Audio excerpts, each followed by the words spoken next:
All right, YouTube, welcome back to TTL Tuesday, and today we are actually exploring episode 6. And in episode 6, what are we going to talk about? We're going to talk about the Canon EOS R5 Mark II that you've seen so many videos on, and we are going to explore why high quality lenses are going to be very, very important moving forward. What does all of this mumbo jumbo really mean? So now that you either have the camera or are considering the camera, there are some things that you need to really understand on what happens with high megapixel cameras. So we're going to talk about some slightly advanced topics in here, but then we'll also talk about some pretty elementary things that either you should know or be aware of, right, if you don't know, when you're spending your money buying lenses. So with that, let's get right into it. TTL Tuesday, high megapixel versus good quality glass, right? That's what you keep hearing all the time. You hear comments like, or you hear statements like, good glass is not cheap. You hear things like, fast glass is what you want. What does all of that mean? So I'm going to break it down. So if you're a novice and you're a beginner, let me break it down. Fast glass means that the lens opening is big enough to let more light in than another lens that actually has a smaller opening. And what opening are we talking about? We're talking about that guy in the back of the lens, hitting that guy behind this curtain here, the sensor of which actually captures the image.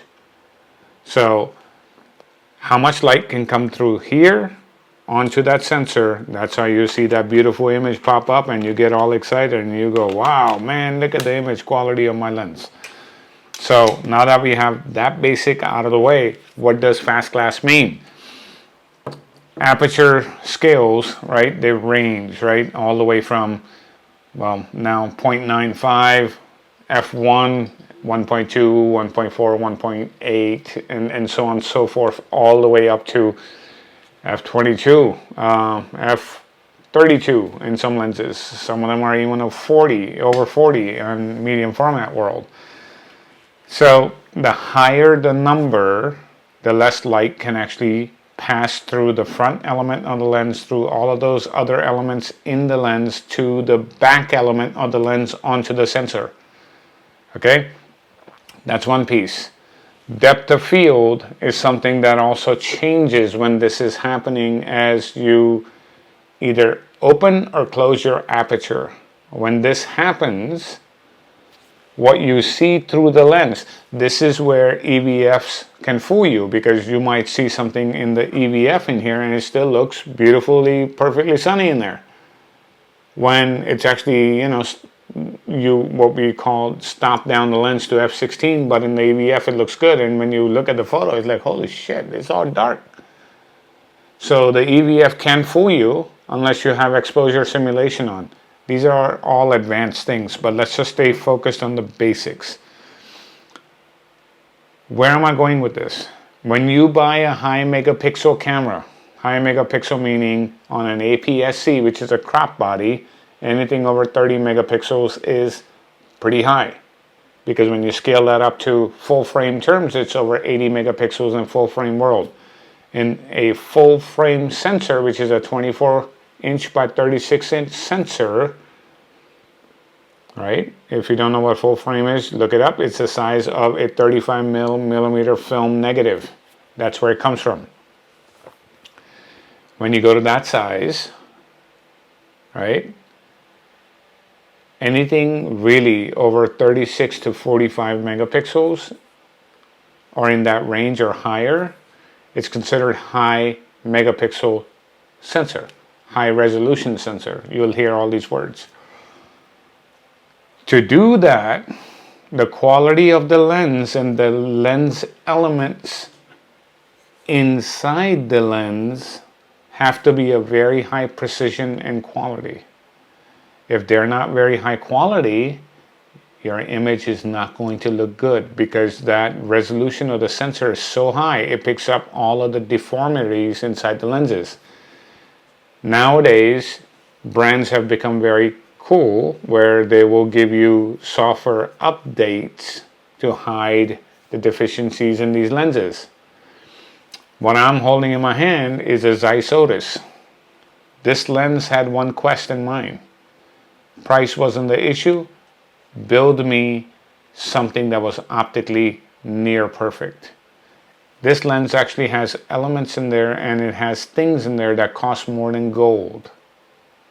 Okay, this is coming from Zeiss, not me. And this is not to brag that it's an expensive lens. It just shows you that this is a 55mm lens, and this is a 1.4 aperture, and look how big it is. Because it needs all of those other elements to correct it to make it perfect optically. That's very important. The other piece of this puzzle that a lot of people don't talk about, when you go to a higher resolution sensor, the coatings and how the lens is actually implemented is very, very important to the final image that you're going to render. All right? Whether you shoot RAW or JPEG, let's not even go there. That's a different story. Because if all of the spectrums of the color and the light cannot even transmit all the way to the sensor through all of these lens elements, you already lost the battle to begin with. This is why it's very important that you buy things like Zeiss lenses. You buy the higher end lenses, save up for it, wait a little bit longer. That's what you pay for. Some of the cheaper lenses, you don't quite get that. Yeah, it's going to bend the light a little bit and you'll get aberrations here. You'll get specialized decorations that'll pop up in your images that really weren't there. But the lens really doesn't know how to, what we call, resolve that level of resolution, which is 45, for the R5 Mark II, 45, million pixels in there. So it becomes apparent very fast. The other thing you got to keep in mind is diffraction also kicks in sooner. What does that mean? When you have a higher megapixel sensor, like 45 on this R5 Mark II, this is just an example, it's not true. It's just an example. If diffraction on this lens kicks in around f11, if I stop this lens down to f11, which is close the aperture down to f11, and diffraction starts to kick in. If that was true on 45 megapixels, if I put this same lens on a 24 megapixel sensor, another camera with 24 megapixels, put this on, at f11, there would be no diffraction. You need to be aware of that. So when you're buying a high aperture lens because it's cheaper, okay? So a lot of people are like, why do you need a 600 f4 lens and pay, $13,000 when you can have this guy here for $4,000? Yeah, sure, but it's an f7.1 lens. Well, what does that mean? You put a 7.1 lens onto this, like the 100 to 500 on the R5, probably around f11, maybe around f13, diffraction kicks in. You don't have much latitude, right? Which means if you were to take that 100 to 500 and stick a teleconverter on there, you are already in diffraction range. That is why you pay the extra money. Okay, some of these are advanced topics, so stay with me, rewind it back, and this and that. We can do deep dives on all of these topics later, but I want you to understand that. What does fast glass mean? Fast glass means anything less than f2.0, even 2.8 lenses and lower. f2, 1.8, 1.4, 1.2, they're fast lenses. That means they can let in so much freaking light, right? They're also heavier, and they also cost more money, right? So save up a lot of money if you want fast lenses. You want fast cars? Guess what happens? You gotta save up money. Fast cars ain't cheap, right? You can drive your Toyota Prius humming down the highway 0 to 60 in 14 seconds. That's cool. But if you want to go 4.5 seconds, guess what? You got to get the Corvette or whatever, you know? Costs a little bit more than the Prius. Same concept here. There's no free lunch. So as we venture into these really high resolution sensors, these new sensors, this Nikon Z8, Z9, Sony A7R5, those kind of sensors, when you're in the full frame world, or even if you're going medium format, even a bigger sensor than full frame, don't chimp on lenses, right? You will pay the price at some point. So wait a little bit longer, buy better glass, than to rush to just buy something. If you can't afford something and you know for sure you can't afford it, my advice to you is, if you bought an R5 thinking you're going to stick some cheap lenses on there and everything's going to be hunky-dory in life, no, it's not. You're not going to be happy. You're going to think that the camera is producing bad images, when it's not. The sensor is only as good as the lens you put in front of it, my friends. If you don't understand that, you already missed the boat. These big YouTubers, they aren't going to teach you that, because they want to sell you that camera and they want to sell you as many lenses as you can buy. Buy whatever lenses you want. That's fine. No problem. Waste your money. But when you buy the cheaper lenses, you're always looking for more. So what happens? You either you buy it right once or you buy it twice.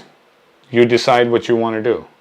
Eventually, you're not going to be happy because of the caliber of the camera that this is. The moment you put a really high quality lens on this, you can see this sensor come alive. I mean, it's beautiful. It's freaking sick. It's just like my Sony A9 II. When I put a really high resolution lens on there, it looks awesome. But when I put like shitty glass on there, it looks like crap. That's why I love the Zeiss baddest lenses, because optically they were built correctly. That's why they cost $7,000 for the whole set. Good lenses are not cheap, my friend. All right, so stop dating your lenses. Date your bodies all you want. These bodies come and go. But go ahead and get married to your lenses, right? Nikon makes these PF lenses and stuff. Everyone's excited. Oh, it's so light. It's that. I have the DO lens from Canon, the 800 f11. It's already in diffraction, territory the moment I stick it on here, especially on the R7, because crop. So on a crop body, diffraction shows up even faster, just like with a high resolution to a lower resolution, same thing, right? Because of the multiplication factor. That lens is fine. Is it as good as a 600 f4? No. Is it as good as a 800 5.6? No, absolutely not. But for social media, it's perfectly fine if that's what you're doing, right? But you don't buy a camera of this caliber and you just stick. I mean, I could stick all the 800 f11s, 600 f11s and claim that, I'm getting the ultimate most value out of this camera. I'm not. Because this camera was made for some of the best glass produced. Use it. Same thing with the Nikon side of the house, right? Buy the nicer lenses and you will see these bodies come alive, right? And a lot of people find this contradictory. Hey man, in some videos you say go buy the cheaper ones, go get the wheel trucks. That's fine. The wheel truck stuff is fantastic. It's great. You're going down to, New York City. You don't want someone to, jack you on the way. So what if you lose $100 lens? Who cares? Just give them the damn lens. This would matter. It's $4,000 lens. Right? It's $4,000. That's how much these Otises cost. Right? I mean, some of them you can get them cheaper now, but they're not cheap. Right? So, guys, use your common sense and spend your money wisely. TTL Tuesday means through the lens. That's why we're talking so much about lenses today. Everything you see through the lens, the world will change when you use higher quality lenses in your photography, and your photos will look different. And I'm going to prove this to you, because if you go to my Instagram, you'll see the photos from India, the birds from India posted. I shot that with a 70 to 200 L lens. It's an L lens. It's a higher quality lens, much older lens, but it was on the Canon 5D SR, the 50 megapixel body. If that wasn't an L lens and just an average, or even a third party, whatever lens, without having the right kind of profiles in there and stuff, with that kind of resolution on the sensor, those images wouldn't look like that. And I will do a dedicated video if you guys are interested in that, into really seeing what good quality lenses can yield even from amazing DSLRs. DSLRs are not dead, nor is film. Don't buy any of this stuff. This is all nonsense. Micro Four Thirds is not dead, right? All of these tubers, gear mongers, like I said yesterday, want you to believe that because they want to sell you the next thing.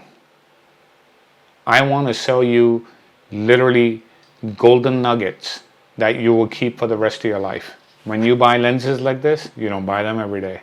You buy them once because they're done right, and you damn well know it the moment you stick it on your cameras. I plan to stick this actually on the R5 II and actually shoot 8K video, because this is one of the very few lenses in most cinema production cameras, production houses, that actually still uses ISOTIS to resolve 8K resolution in video. 8K resolution in video requires a very high optical quality lens in front of it to really get the most out of it. So I am very curious to try it on here and actually use it, especially with the latest that they've got with C-Log 2 and things like that. So Otis and R5 II coming. It might take a few weeks to actually compile that together, shot in C-Log 2, and we'll do that. But with that, leave your comments below. Do you have the higher end lenses but you have less lenses, or do you have a lot of cheaper lenses and you're always lusting for new stuff? Because once you get the higher end lenses, you will stop lusting over lenses, because you already have the optical performance that you really need out of the lenses. You don't really need another lens. But when you keep buying the cheaper ones, you're constantly looking for more. Hey man, this is great, but I could get something else from something else. All of you are not going to agree with this, but I can tell you right now, most of the ones that are very serious about photography, right, they will agree with everything that is said in this video. There are a lot of people that will talk you into, oh, third party this, that. Okay, I get that. That's fine. That's great. There are some third party lenses that are really good, but you gotta, again, pay for those. They ain't cheap. Not the cheap ones. The good ones cost money. Sometimes just as much as, the branded lens. Because it takes a lot to make a good quality lens. So with that, like, subscribe, be nice to each other, leave your comments below. I'm super excited. And tomorrow is Wide Open Wednesday. And this topic here today, this week, we will lead into maybe some wide open shots with the R5 Mark II. I will talk to you tomorrow. Thank you.